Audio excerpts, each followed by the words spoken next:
Now we are facing the spreading of military bases in a way that we have never seen before.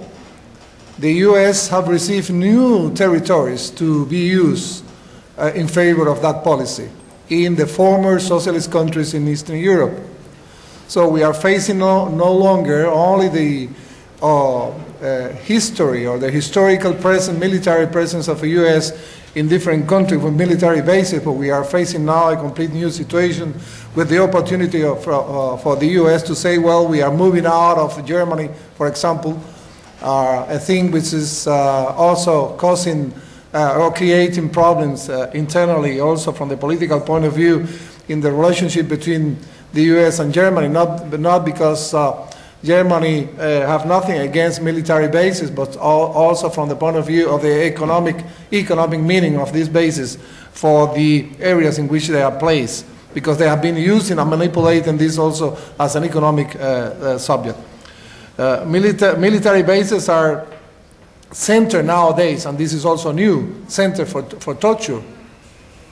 So not only for having weapons and the possibility of carrying out very fast wars of aggression and intervention between countries or areas, but using them also as centers of torture. And it is a new subject, and in my opinion, it is something new that we have to address in a very strong way.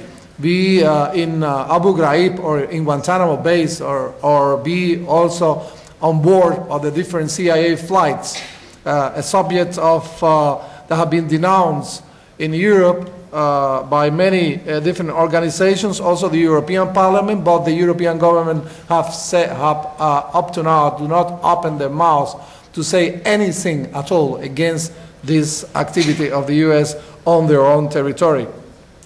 Guantanamo Bay was established in Cuba as part of the Cuban Constitution after the end of the war between Cuba and Spain.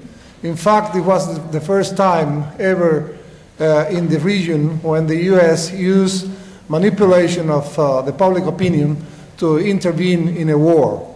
So the war between Cuba and Spain was going on. They sent a warrior ship to one of the Cuban harbors.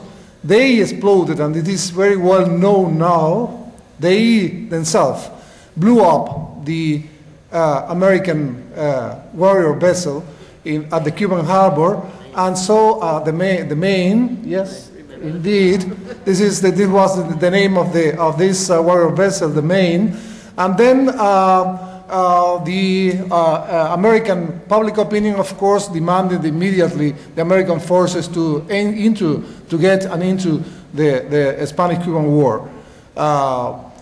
So the Platt Amendment was specifically the instrument, the so-called legal instrument used to put it into the Cuban Constitution, and due to this Platt Amendment, the US government exercised for itself the right, so they gave to themselves the right to intervene in Cuba whenever they think suit.